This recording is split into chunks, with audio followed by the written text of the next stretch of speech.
hak guna bangun gedung itu sendiri akan berakhir 2 tahun atau 3 tahun kemudian.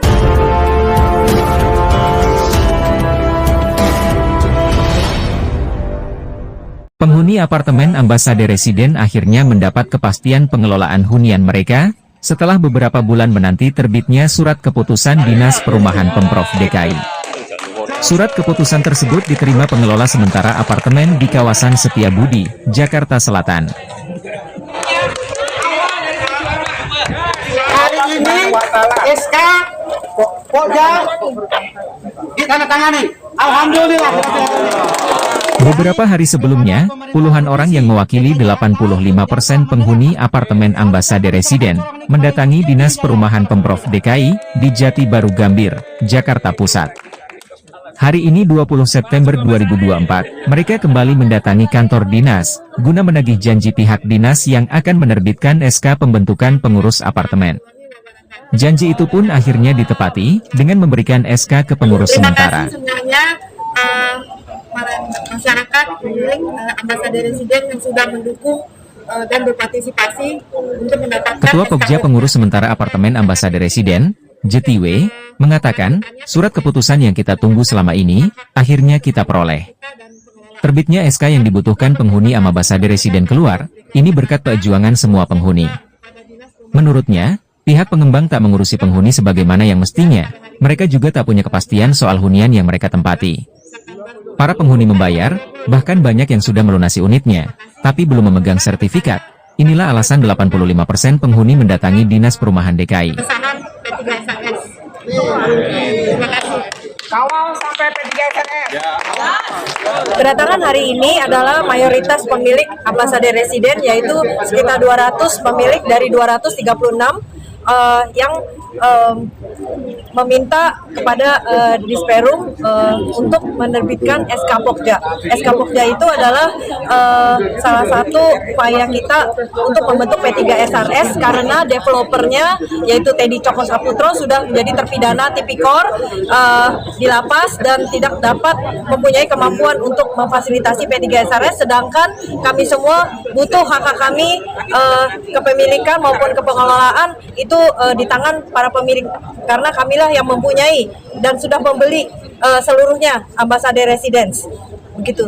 Kita sudah 10 tahun menunggu. Ini awal perjuangan kita Pokja untuk P3SRS. Kita kawal sampai P3SRS. Tahun 2024 tertanggal 18 September 2024. Nah, jadi artinya ini memang dalam proses ini berjalan, ini sudah dipersiapkan untuk ditandatangani. Sementara, kuasa hukum para penghuni, Ibrani Rajotianso, mengatakan, SK yang sudah dijanjikan Pemprov DKI akhirnya mereka terima. SK ini menjadi pegangan pengelola sementara. Nantinya mereka akan membentuk PPRS di Ambasade Residen.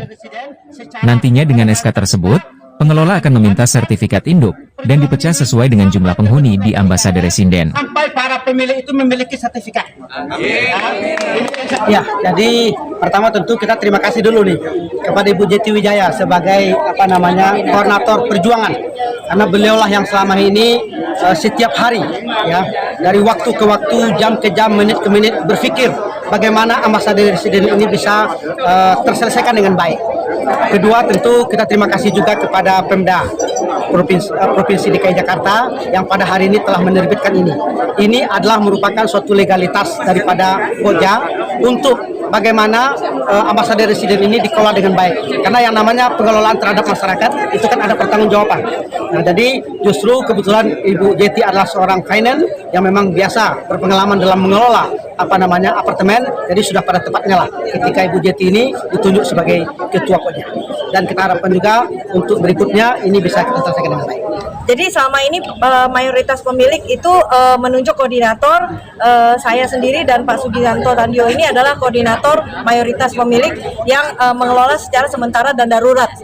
Jadi SK ini adalah pengelola sementara secara sah ya, yang menurut Peraturan Gubernur nomor 133 tahun 2019 pasal 25A itu ketika developer tidak dapat memfasilitasi pembentukan P3SRS, maka Sudin, suku dinas perumahan dan wali kota Jakarta Selatan membentuk kelompok kerja atau Pokja dan akan menerbitkan SK Pokja. Dan kami sudah membentuk itu semua bekerja sama dengan Sudin dan dinas dan ya, kami sudah menunggu selama 3 bulan namanya ya, sehingga akhirnya perjuangan kami tidak sia-sia. Pada hari ini sudah diterbitkan SK Pokja karena developer kita yaitu PT Duta Regensi Karunia, PT DRK itu yang direktur utamanya adalah Teddy Coko Saputo, terpidana kasus Asabri Tipikor, tidak dapat memberikan sertifikat hak kepemilikan kita, sertifikat hak milik satuan rumah susun SHM SRS, itu sudah 10 tahun sejak serah terima dari tahun 2013 tidak pernah diberikan. Dan kalau secara satu persatu pemilik tidak akan dapat karena itu sertifikat adalah satu dan satu untuk semua. Baik Jeti maupun Ibrani berharap, dengan dipegangnya SK dari Dinas Perumahan DKI, penghuni merasa nyaman dan tenang menempati unit mereka.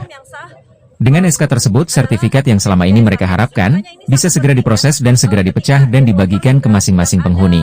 Kemudian tidak yang memfasilitasi P3SRS kan developer, tetapi karena dianya sudah nggak ada, sudah tidak mampu dan lain sebagainya, bukan berarti hak-hak kita diselewengkan begitu saja.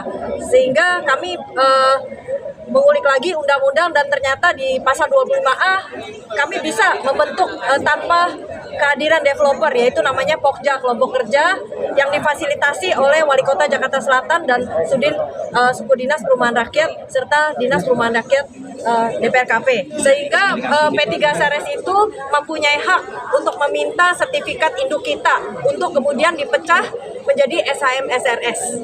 Itulah yang kami tuju selama ini. Sertifikat itu dipecah-pecah menjadi satuan rumah susun sesuai dengan kepemilikan masing-masing, pemilik unit masing-masing, dan itu hak kami gitu kan. Tanpa itu kita tidak mempunyai apa-apa dan kami sudah bayar, sudah lunas gitu kan. Jadi ini dan kami berpacu dengan waktu ya, karena hak guna bangun gedung itu sendiri akan berakhir 2 tahun atau 3 tahun kemudian di tahun 2027. Ya. 239 unit, 236 pemilik, dan kami 200 orang.